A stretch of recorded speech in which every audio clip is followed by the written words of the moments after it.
নবী সাল্লাল্লাহু আলাইহি সাল্লাম 5 ওয়াক্ত নামাজের পরে, আল্লাহর কসম বন্ধু, প্রতিদিন 5 ওয়াক্ত নামাজের পরে নবীজি কবরের আযাব থেকে পানাহ চাইতেন প্রতিদিন। হযরত উসমান রাদিয়াল্লাহু তাআলা আনহু কবরের সামনে দাঁড়াইলে এই পরিমাণ কাঁদতেন, হাত্তা ইয়াবুল্লা লিহিয়াতাহু, হাদিসে আছে কিতাবে যে তার দাড়িগুলো ভিজে ভিজে যাইত, দাড়ি ভিজে যাইত, এই পরিমাণ কাঁদতেন কবর দেখলে। এরপরে তো সামনে ভাইয়া, বিষয়টাকে হালকা মনে করেন না। বাবারা আমার, ছেলেরা আমার, বিষয়টাকে দোস্ত আমার হালকা মনে করেন। এই বেনামাজি জিন্দিগি কষ্ট পাইবেন, এই বেহায়ার জিন্দিগি কষ্ট পাইবা বাপ। আমি বলছিলাম আরেকটা কথা আল্লাহ নবী বলবে, একটা কথা তো আল্লাহ বলছে বান্দা, আমি আর কতবার বললে, কেমনে বললে, আমি এর চাইতে দামি আর কোন কথা নাজিল করলে তুমি আমারে মানতা। আর নবীজি বলবে হাসরের ময়দানে, নবী বলবে উম্মত তুমি জানো, হাদিসের তাফসীরের মধ্যে আছে প্রত্যেক ব্যক্তি, আল্লাহ বলছে নবীকে, আমাদের নবী সাল্লাল্লাহু আলাইহি সাল্লামকে, বন্ধু আপনারে সামনে রাইখা আপনার উম্মতের আমল নামা আমি আপনারে সামনে রাইখা খুলমু। নবী সাল্লাল্লাহু আলাইহি ওয়াসাল্লাম যখন উম্মতের আমল নামা খুলে দেখবে, খোদার 365 দিনে কোনো দিন ফজরের নামাজের সেজদা নাই, 30 বছর সুদের ব্যবসা করছে, 50 বছর মিথ্যাই বলে গেছে, হারাম রোজগারি করেছে, 30 বছর যাবৎ মহিলাটা কোনো পর্দা করে নাই, ঘরের মধ্যে কোনো দিন শরীয়ত বলতে কিছু নাই। আল্লাহর নবী সাল্লাল্লাহু আলাইহি সাল্লাম তখন বলবে উম্মত তুমি জানো আমি 23টা বছর অনবরত তোমার জন্য কেঁদেছিলাম। আমি সেই নবী, যে নবী সারা রাত এশার নামাজের পরে দাঁড়াইছি ফজরের আজান পর্যন্ত, এক দাঁড়ানোতে চোখের পানি ফেলে উম্মতের জন্য দোয়া করছিলাম। আল্লাহ রসুলের স্ত্রী আম্মা জান আয়েশা বলছেন নবী এই পরিমাণ কাঁদছে, এতটা লম্বা দাঁড়ায় ছিল উম্মতের জন্য, হাত্তা তাওয়াররামাত কাদামাহু, 2টা পাও ফুলে ফুলে গেছে। আল্লাহ নবী বলবেন উম্মত আমি 23 বছর কাঁদছি রে, প্রতিটা রাত কেঁদেছি, দিন কেঁদেছি।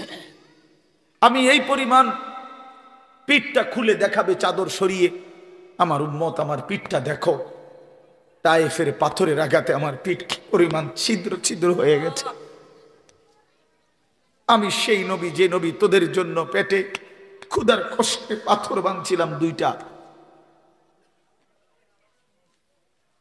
আমি উহুদের ময়দানে দান দান শহীদ করে রক্ত মাখা শরীর নিয়ে বেহুশ হয়ে লম্বা সময় পড়েছিলাম। আমার ঘরের চুলায় 3 মাস, হাদিসে আছে আম্মা জান আয়েশা বলছেন নবীজির ঘরে আমরা 9 জন বিবি, উনি বলছে আল্লাহর কসম 3 মাস কোনো দিন, টানা 3 মাসে কোনো দিন আমাদের ঘরের চুলায়, 9 জন বিবির ঘরে কারো ঘরের চুলায় কোনো দিন আগুন জ্বলে নাই।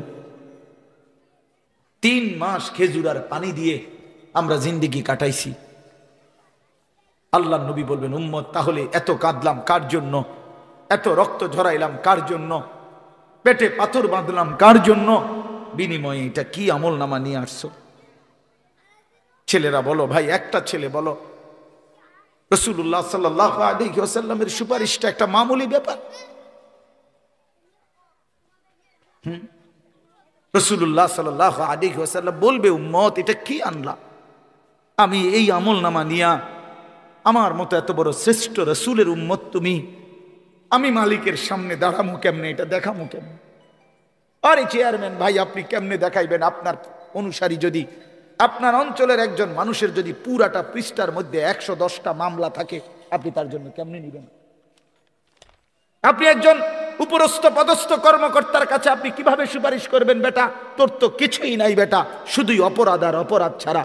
তো এই বেচারা লজ্জিত হবে কিনা বলেন না কেন? তো নবী সাল্লাল্লাহু আলাইহি সাল্লাম বলবেন উম্মত তুই আমার মতো শ্রেষ্ঠতম রাসূলের মাথাটা তো ছোট করে ফেললি, তুই তো আমার উম্মত, তো এটা কি আনলাম?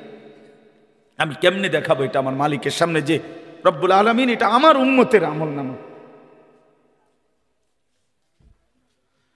ওফ, চলেন ভাই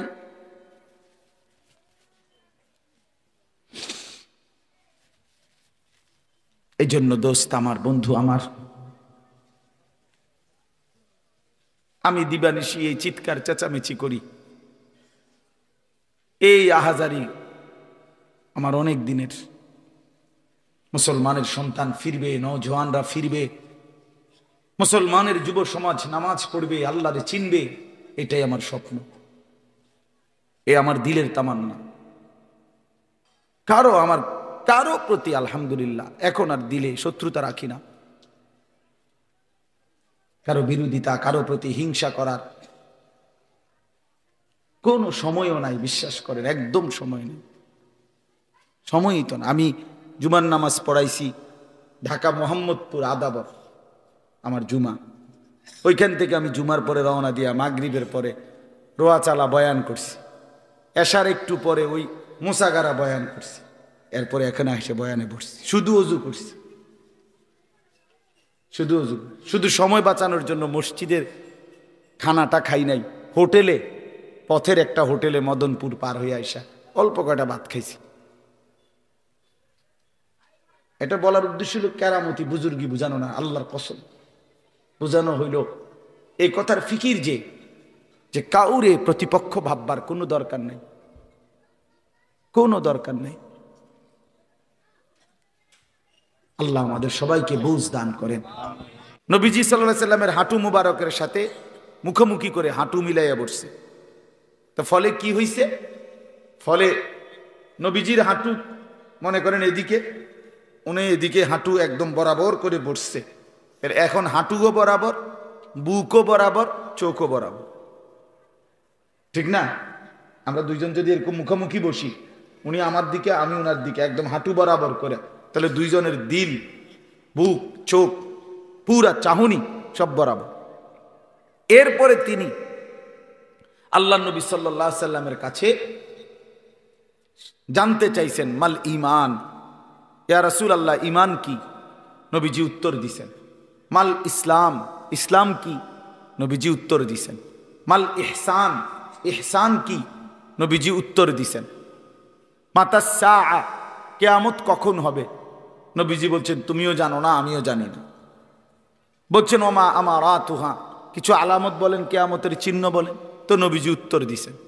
এরপরে জিবরাইল আলাইহিস সালাম চলে গেছেন। আল্লাহ নবী সাহাবীদেরকে বলছেন হাদা জিবরাইল, এই যে মানুষের আকৃতিতে এতক্ষণ বসা ছিল, এই জিবরাইল। ইউআল্লিমুকুম দীনাকুম, তোমাদের দিন তোমরা কিভাবে গ্রহণ করবা, তোমরা কিভাবে দিন শিখবা, এর পুরা প্র্যাকটিক্যাল নমুনা এই মাত্র জিবরাইল তোমাদেরকে দেখায় গেল।